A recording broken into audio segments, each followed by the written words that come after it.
know who it is, the horror flick, Digger Ditch, Super 6, Bigg Mitch. And I'm kicking in those with 03 O's. And I'm bringing 28 101s because we Vegas sons. It's the metal lands. You in the metals, man. And you already know what's happening, right? Yeah. Big Hubba Dub with it. Sideways swing with it. Hub with it. Mr. Dub with it. UK Mass with it. Quit it. Nah, I'm just playing. Welcome to Vegas Chronicles with your man, the horror flick from Super 6, Bigg Mitch. And today, like any other day, man, hey, check this out, man. I'm gonna get my podcast up and going, but check out my background. Y'all like my background? I'm representing my Chronicles, you know what I'm saying? Y'all see the founder on the wall over there, huh? Just, yeah. But anyway, welcome to Vegas Chronicles with your man, horror flick, Bigg Mitch. Today, just like any other day, I want to talk about, actual factions when it comes to Vegas. A lot of people ask me questions, man. As far as the live streaming go, man, when I can get around and get like moderators and stuff like that, I got to get that going. I dropped a dumbbell on my knee, so I've been kind of like out of commission. I'm trying to get back well. But anyway, shout out to DJ FOS.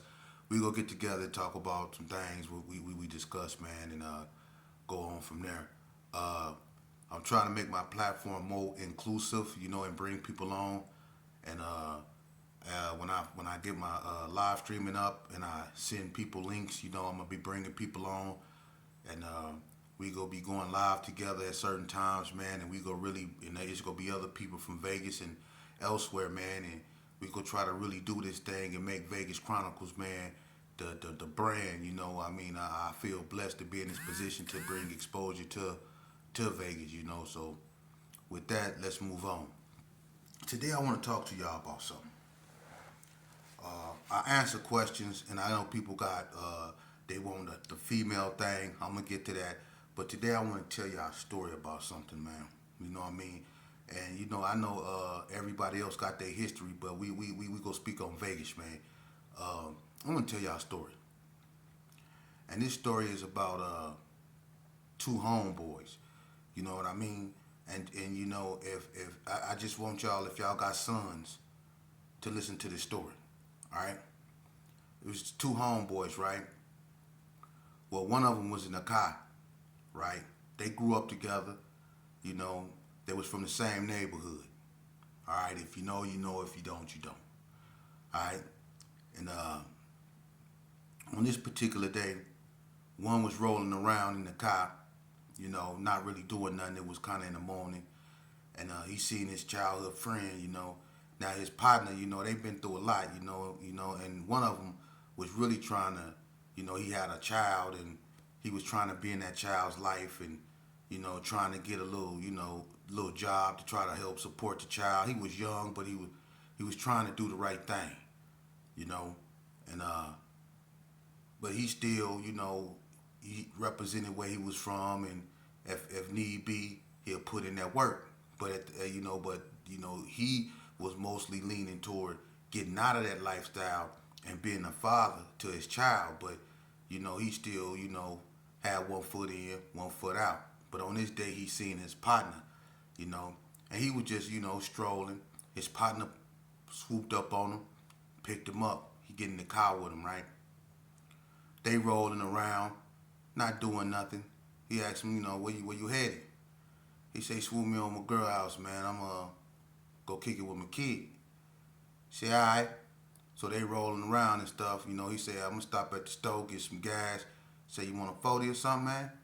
He was like, yeah, I'll take one.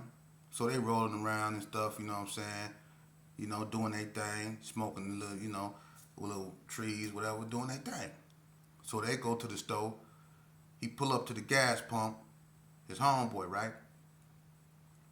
So when he pull up to the gas pump, he was like, I'm gonna go get some gas, go in there and get the 40.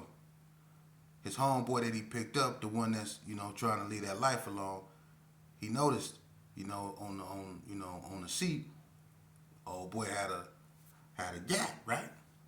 So he was like, he wasn't on papers or nothing, so he wasn't tripping, but he was like, dang, he didn't really want to be, around that right now. He was trying to go see his kid. He just wasn't on that page right then and there. But, he wasn't tripping either, so he was just, finna get the 40, his homie go get the gas and he going over his girl house, right? So his homeboy go in the store, right? When his homeboy go in the store, he's sitting in the car. He listening to the radio. You know what I'm saying? He listening to King T. She was lucky I was nice and I didn't act the fool. Boom, boom, boom, boom, boom, boom. Hi. He was listening to that. He was knocking, right? So he can't really hear what's going on. But, the car is facing the stove. So as he's sitting in the car, people start running out the stove. So he like, what's going on? They running out the stove, right? So he looking like, what's going on? Like, what the hell? So people running out. And so he opened the car door and he hears somebody say, they jumping him. They jumping him. Right? So he get out the car.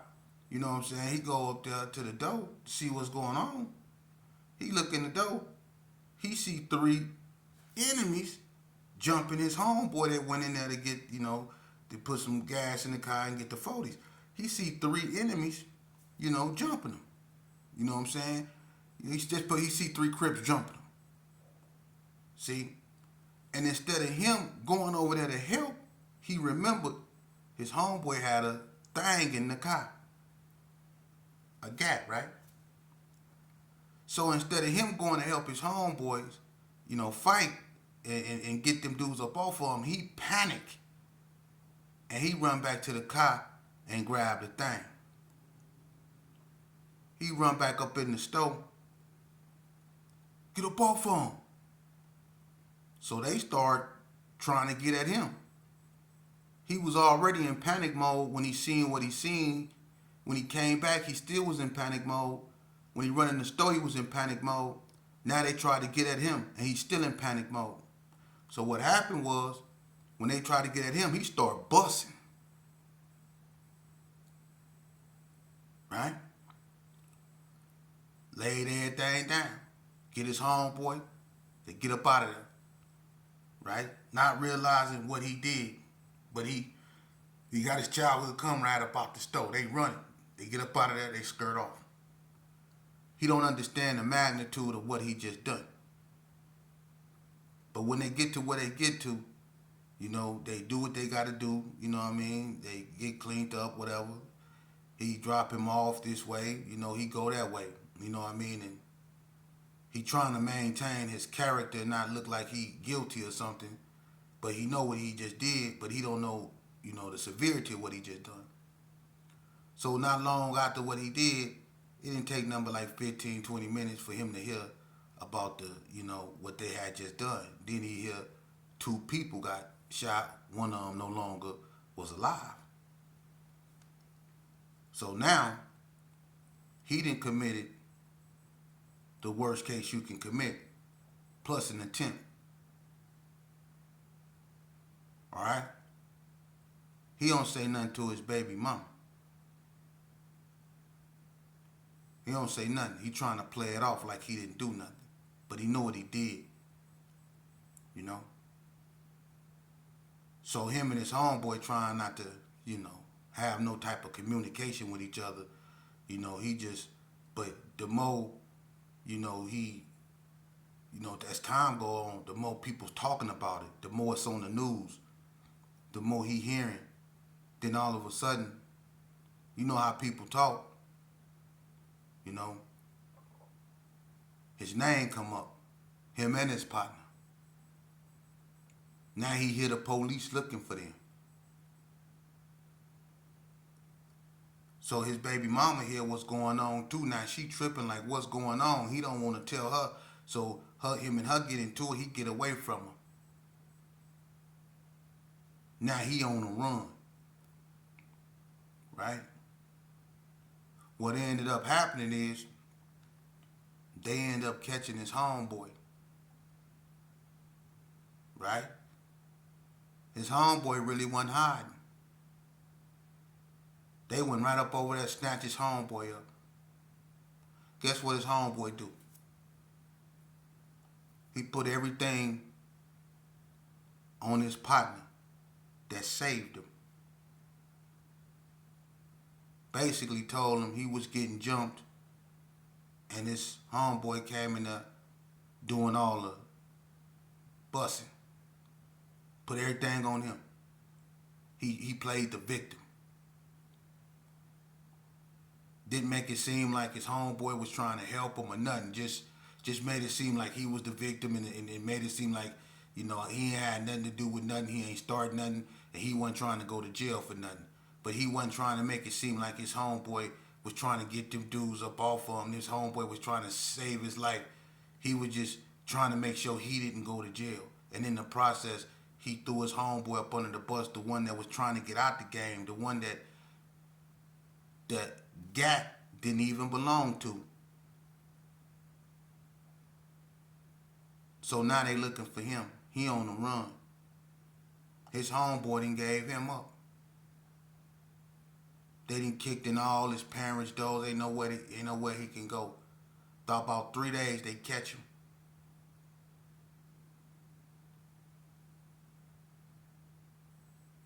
They catch him. And this the cold part. You would think the person that he shot, that one that lived, was the star witness. Nah, he wouldn't even cooperate. One of the ones that he popped that lived didn't even cooperate. The star witness was the homeboy that he saved. He came to court. And that dude went from being everything that little kid, that little boy was beginning to know, and he was being a good father.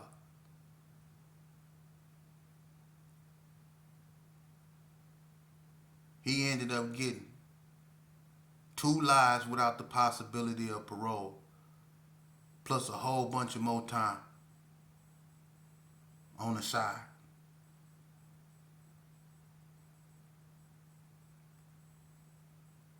Now,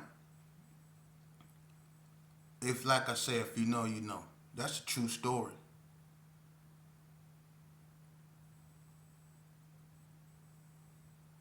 Locked up, gone, for trying to help his homeboy. And his homeboy ended up being the prosecutor's star witness. Cold, cold game, huh? Well, that's what you sign up for when you play this game. See, you got dudes. It's not about where you from. It don't matter where you from. Pain is pain. Death is death. Destruction is destruction. Carnage is carnage. It can be more of it in the area, but that's nothing to brag about. Only a fool would do that. You got a lot of cats on these platforms that, I guess, black people, brown people, destroying one another in the most brutal ways. I guess that's somehow fulfilling to them. They cater to that. That gets their attention. That gets them excited because that's the game. And then you got these cats out here that think everybody and everything is against them, that they've been set up not knowing that the biggest enemy that they go ever face in life is themselves. It's a lot of guys that's not right within themselves. That's not truly healed from what they've been through, but trying to go around and heal everybody else. I'm not saying I got the answer to nothing. I'm doing what a lot of people won't do. I'm putting my life story out there. I really lived this. I was one of the worst ones out there. My name speaks for itself. Everybody know me and everybody know my father. I'm not one of these shucking and jiving dudes up on here that be doing all this right here, that act like they know it all and want nothing in them streets. For real. They want nothing in these streets. When you got a reputation, it speaks for itself. My reputation speaks for itself. It ain't nowhere in Vegas you can go and they don't know of me or my father.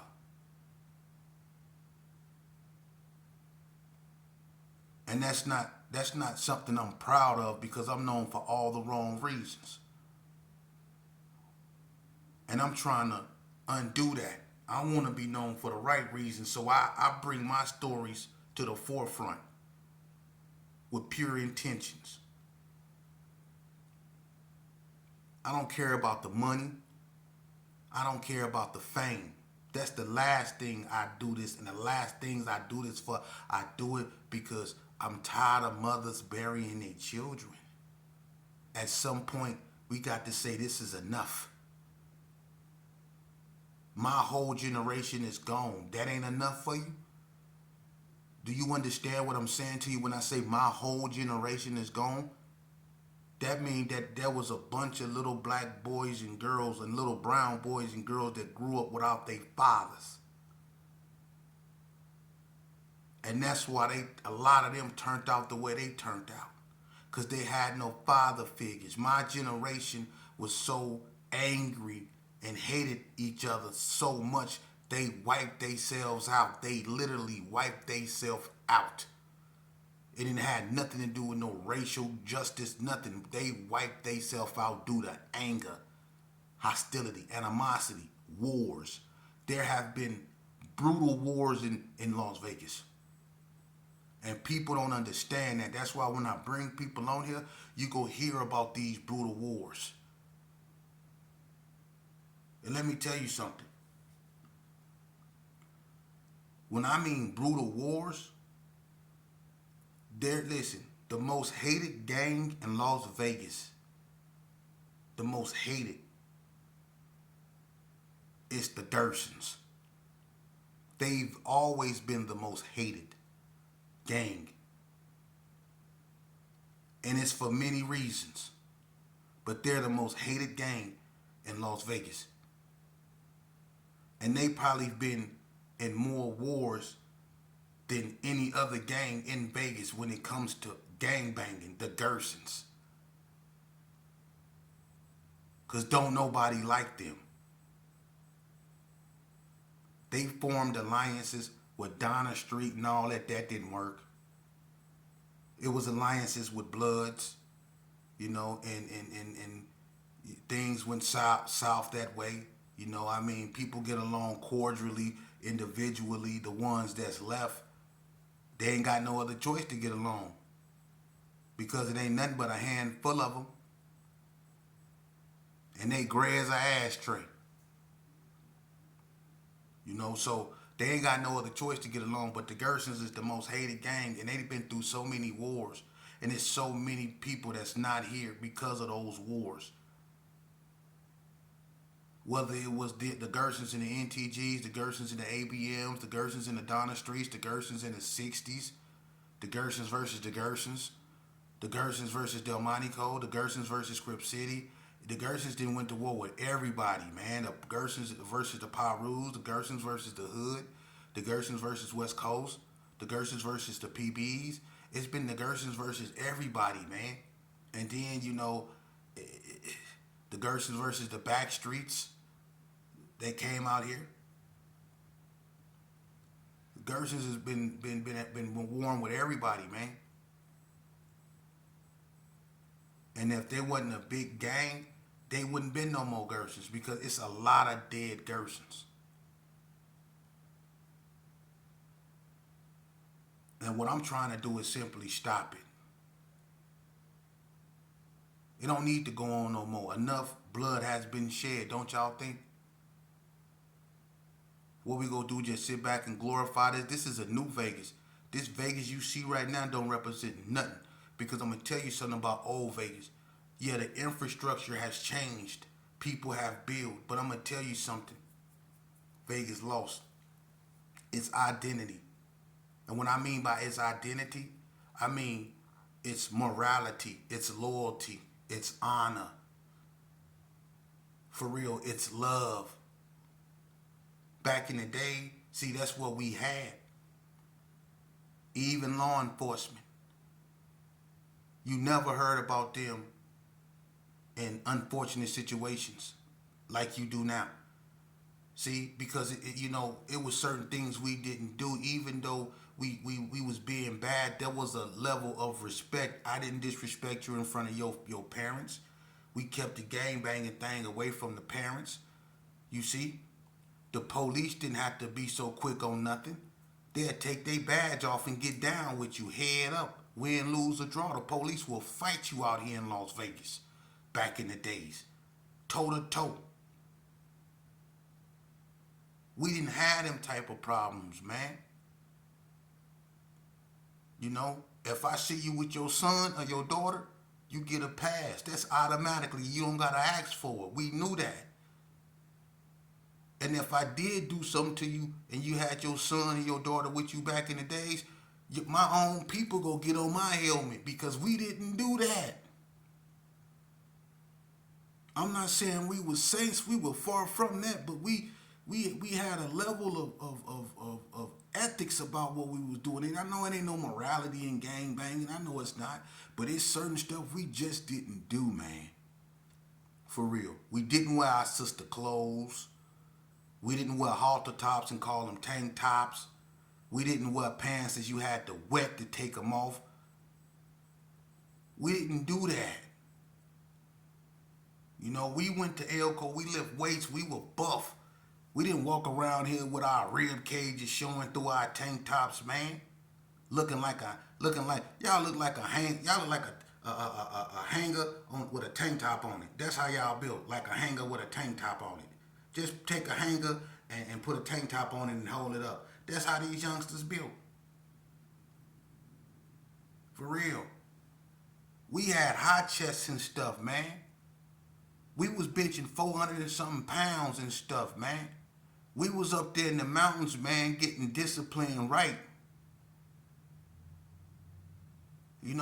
And the people that we grew up under were like father figures or big brother figures to us. Even though, like I say, we wasn't doing wrong or right, but it was a level of respect there. And that went with law enforcement too, man.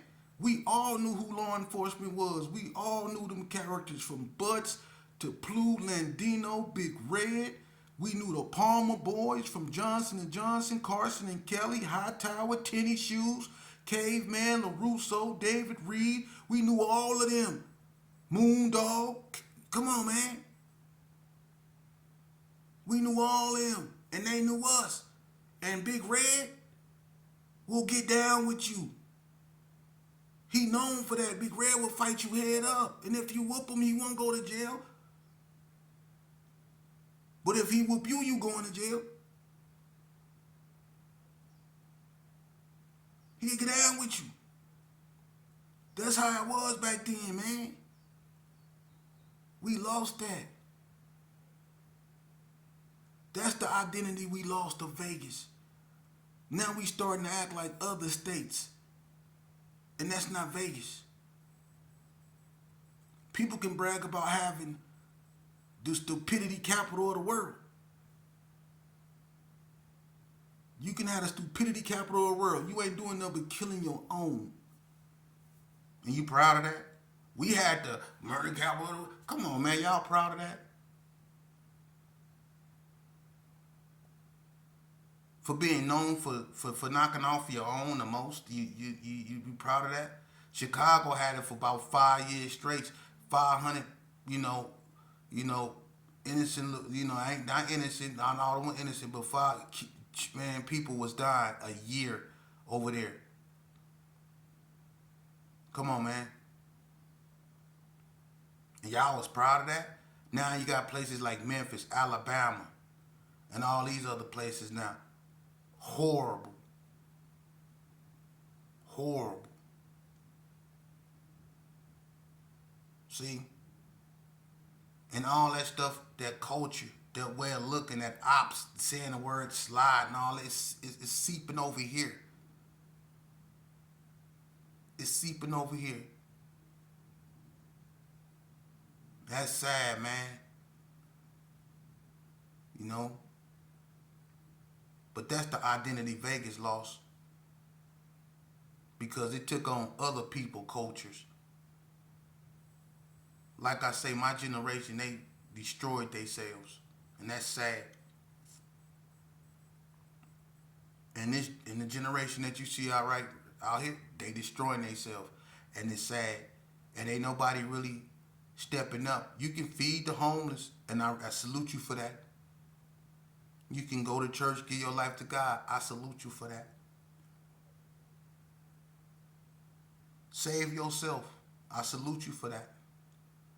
But if you want to get God's attention, get out there and start helping. That's what get God's attention. When you look down on a person, it's because you helping them up. You need to go back from which you came, which is them streets, and clean up your mess. You need to get back out there and clean up your mess. It's a lot of guys up out here that ain't got fathers or no one they can turn to. You've been through it, and I think you obligated. And start telling these youngsters the truth. If you go call them little homie, tell them the truth about this game and how it's destructive and how it's to lead them to the cemetery or to death row. Tell them the truth. Tell them what you really went through in prison. Don't make it seem like it was all gangster, because you know it wasn't. You was standing in front of that judge with that Bible reciting it when he asked you if you had anything to say before he sentenced you. And when you got up to prison, and you was stripping next to other men and